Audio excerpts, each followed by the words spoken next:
It began as an ordinary Friday in February 1978, a night so cold that even the Sierra Nevada mountains seemed to hold their breath. In the small California town of Yuba City, 5 young men, each with their own quiet dreams, each with their own struggles, set out on a road trip to watch a college basketball game in Chico, unaware that they were driving straight into the jaws of an unspeakable mystery. Gary Mathias, a 25-year-old Army veteran diagnosed with schizophrenia, but stable under medication, was the charismatic leader. Then there was Bill Sterling, the gentle, deeply religious soul. Jack Madruga, a loyal friend who never left his 1969 Mercury Montego unlocked. Ted Weyer, who loved watching sports and eating snacks. And Jackie Hoot, the youngest, with a childlike innocence and a mind of a 10-year-old in a grown man's body. Together, they were an unlikely band, nicknamed the Boys by locals, bound by their shared participation in a local program for the mentally disabled. That night, they cheered for the UC Davis basketball team, blending into the crowd, their laughter filling the air. After the game, they stopped by a convenience store, buying snacks, milk, pies, candy bars. Then, just past 10 p.m., they'd vanished, swallowed whole by the darkness of the Sierra foothills. The following day, families grew anxious. It wasn't like them to disappear, not without a call, not without a sign. Days later, the Mercury Montego was found abandoned on a remote mountain road, 70 miles from their homes, far from any rational route. The car sat eerily intact, no signs of struggle, no damage, half a tank of gas still left. It was as if the vehicle had simply been left behind, as if its occupants had stepped out and melted into the night. The location made no sense. The road was treacherous, winding, and steep, known to be nearly impassable without chains in winter. Yet the car had no chains. Locals wondered how it had even gotten there. Stranger still, the car had been unlocked, a window rolled down, an oddity for Jack Madruga, who was known to lock the doors religiously. And while the police theorized the car had gotten stuck in the snow, tests later showed it could have been easily freed with a push. But no one tried. They had abandoned it, willingly, it seemed. As searchers combed the snow-covered woods, they found nothing. No footprints leading away, no clues in the immediate area, just an unsettling emptiness. The mountains seemed to swallow all sound, all hope, as if the land itself conspired to keep its secrets. Families pleaded with authorities, clung to the faintest threads of hope, but as days turned into weeks, a cold dread settled in. Why had they driven so far from home, into the heart of the wilderness, without a word? Why leave the car, stocked with food, fully functional, in the dead of night? What could have lured them into the unforgiving cold, without proper clothing, into a place they had no reason to be? And then, weeks later, as the snow began to melt, the first body appeared, Ted Weyer's, curled in a remote Forest Service trailer, wrapped in sheets, his feet frostbitten and blackened, a beard grown long and wild. The scene inside the trailer was a tableau of horror: empty cans of food, a missing propane tank, a broken window. Ted had starved to death, alone, in a place where survival should have been possible. But where were the others? And what unseen force had driven them to such a fate? As the chilling puzzle of the Yuba County Five deepened, one question echoed louder than the rest. What were they running from that night in the mountains, and why did it lead them straight into the heart of darkness?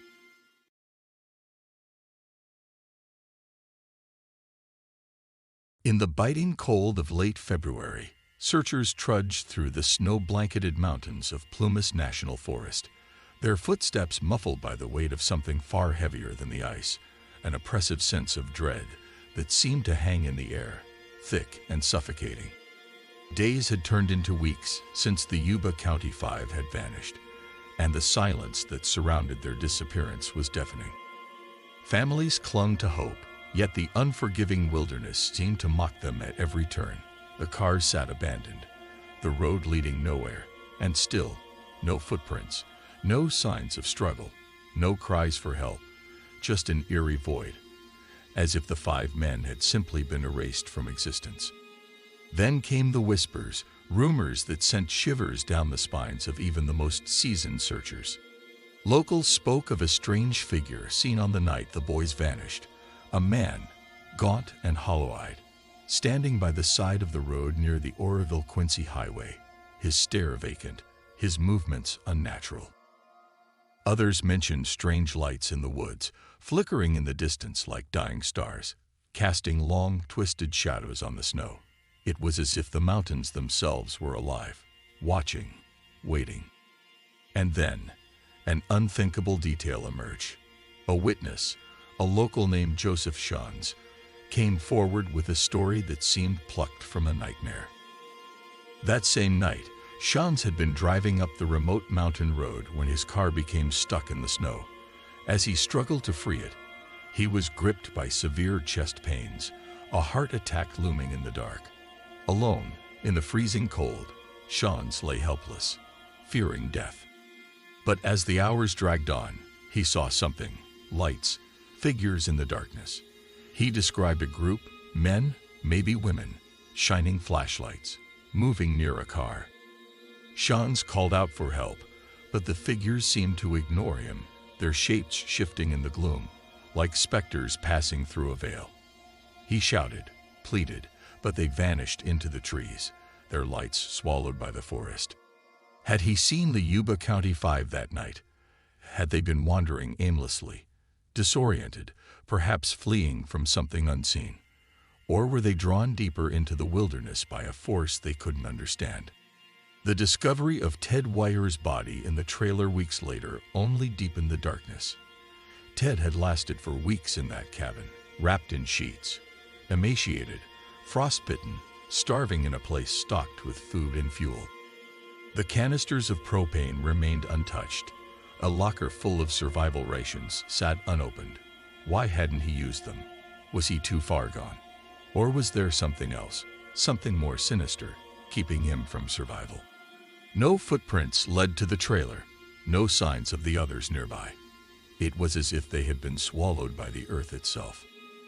And as the thawing snow revealed more grim secrets, the picture grew darker still. The bodies of Madruga and Sterling were found nearly 11 miles from the car, dead of exposure, lying in the snow as if they had simply collapsed mid-journey. Their faces frozen in agony, their stories untold. But where was Gary Mathias, the charismatic, unpredictable leader? His body never found. His shoes were in the trailer, his disappearance, a gaping wound in the heart of the investigation. What had happened to him in those cold, endless nights? The mountains whispered their secrets to no one, and as the darkness of the Sierra Nevada closed in once again, one chilling truth lingered. The Yuba County Five had walked willingly into the abyss, but why they did, and what they encountered in the shadows, remains a question no one has been able to answer. Not then, and not now.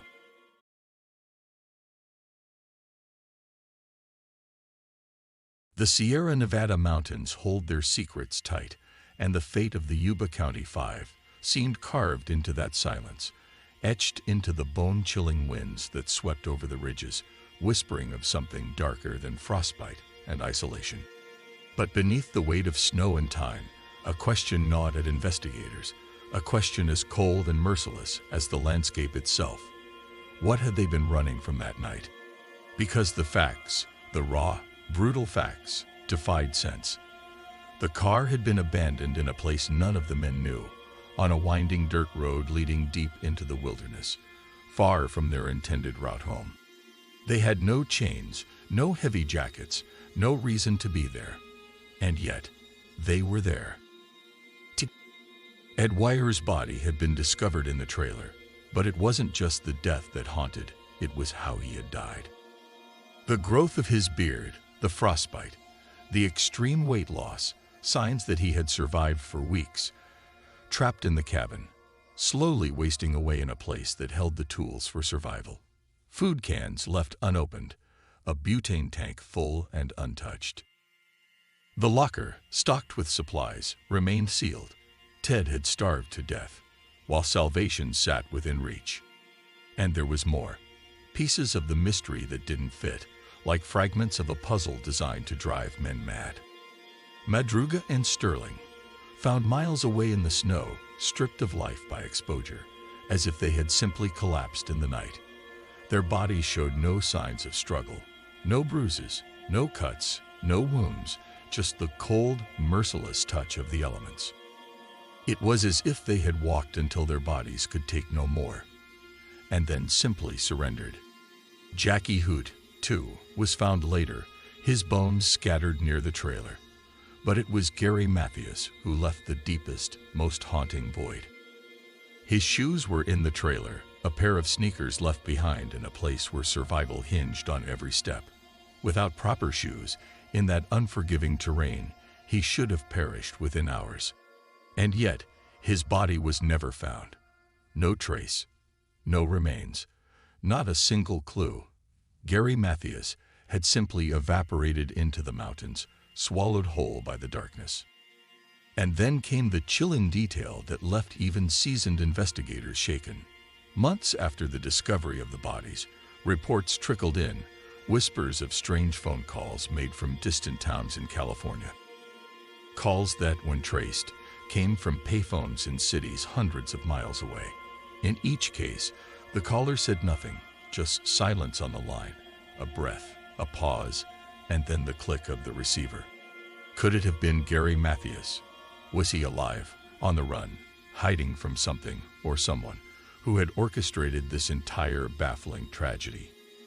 And if so, what had he witnessed that night in the mountains? What horror had unfolded on that desolate stretch of road that made him abandon his friends, vanish into the night, and perhaps never be seen again? The story of the Yuba County Five was no longer just a case of men lost in the wilderness. It had become something far more sinister. A tale of fear of flight, of something unseen pulling the strings from the shadows. And as the threads of the mystery unraveled, a chilling question loomed.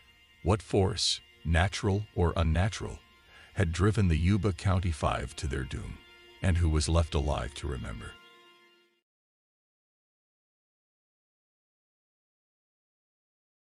The Sierra Nevada wasn't just a mountain range. It was a place of whispered warnings, of unspoken fears passed down like an ancient curse. And in the wake of the Yuba County Five's disappearance, those whispers grew louder, more insistent, like the wind itself had secrets to tell. Locals who had long kept quiet now spoke in hushed tones, weaving threads of strange stories that hinted at something far more sinister than hypothermia or human error. Some pointed to the Oroville-Quincy Highway, an isolated stretch where the men's car was found. It was a road known not just for its treacherous curves, but for the things that couldn't be explained, strange lights flickering in the trees, objects in the sky that moved without sound, figures glimpsed for a breath, and then gone. For years, hunters and travelers had shared tales of a presence in the woods, something that watched from the darkness, waiting. Some believed the five men had stumbled upon it, the wrong place, the wrong time, the wrong eyes seeing what they weren't meant to see. Then there was the matter of the snowcat, a massive tank-like machine spotted by a witness near the area, the same night the boys vanished. The snowcat was never officially accounted for, and no one ever came forward to explain its presence. But tire tracks, thick and deep, were later found in the snow near where the car had been abandoned. Was it coincidence, or had the snowcat played a role, an accidental encounter that led to a deadly chase, or something worse?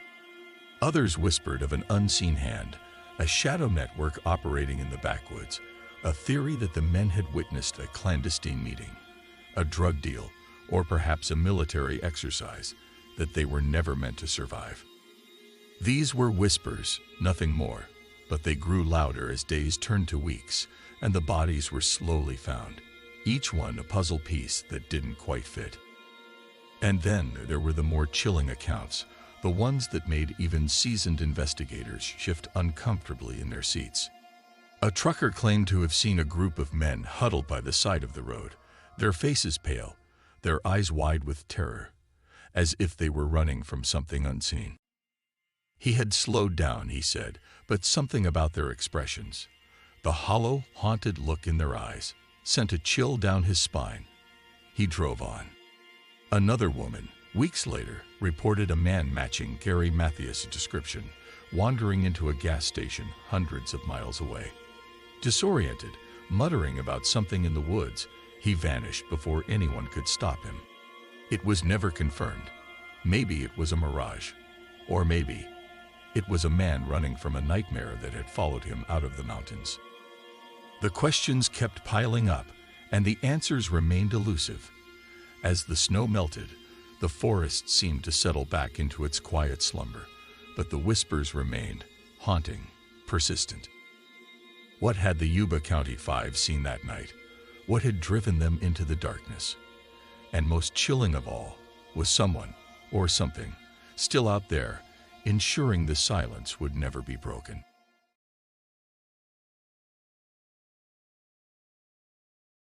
The wind howled through the canyons of Plumas National Forest, carrying with it the echoes of voices long silenced. And as investigators sifted through the scattered remains of the Yuba County Five, one truth became impossible to ignore. There was no logic to their deaths.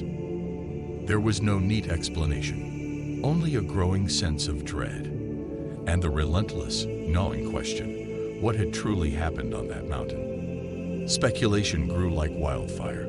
Some whispered of a sinister force lurking in the woods, a predator, perhaps human or otherwise. Could the five men have stumbled upon something they weren't meant to see? A clandestine operation, a hidden drug lab deep in the wilderness. It wasn't impossible. The road where their car was found was known to locals, not for scenic beauty, but for its reputation as a backwoods route used by those who preferred the shadows, poachers, smugglers, men who settled disputes with silence. Then there was the case of Gary Mathias, his military background, his struggle with schizophrenia, the questions that clung to his name like a dark fog. Some whispered that Mathias had snapped, leading his friends into the wilderness on a manic delusional journey. But if that were true, why was he never found? And why had the others followed him so far, without protest, without turning back? They were men with mental challenges, yes, but not incapable of fear, not incapable of survival instinct. Why had they kept walking, deeper and deeper, into the jaws of death? Other theories drifted into the realm of the unexplainable. Strange lights had been reported in the sky that night, flickering, darting, silent, unidentified, unclaimed. A coincidence, perhaps, or perhaps not. Those who lived near the mountains spoke in hushed tones of the silent watchers. Shadows in the trees, whispers in the dark, figures glimpsed for a moment, then gone. Some believed the Yuba County Five had encountered something unnatural, something that turned the night against them. And what of the trailer? Why hadn't they started a fire? Why hadn't they eaten the food? Why had Ted Wire, in his final hours, sat in the dark, starving, when the means for survival were within arm's reach? Some speculated the men were too afraid to use the supplies, as if they believed someone, or something, was watching, waiting for them to try. The families were left shattered by the endless, grinding uncertainty. They replayed every moment, every decision, haunted by the knowledge that none of it made sense. Jack Madruga's mother, in her grief, refused to believe her son had simply wandered off and died of exposure. They got scared by something, she said quietly, her voice trembling, her eyes hollow with loss. Something out there chased them. The case files grew thick with dead-end leads. No suspects, no concrete evidence, only bodies, questions, and a trail that seemed to lead not to answers, but to a deeper abyss. And then, a single chilling detail emerged, one that would reignite every nightmare and tear open the wounds once more. The night the men vanished, a snowcat, an enormous machine designed to traverse snow-covered terrain, had been seen in the area. Its treads, heavy and deliberate, cutting deep into the earth. Who was driving that machine? And why, in that remote, frozen wilderness, had it been moving in the same direction? The same dark path, where 5 young men disappeared into nothingness.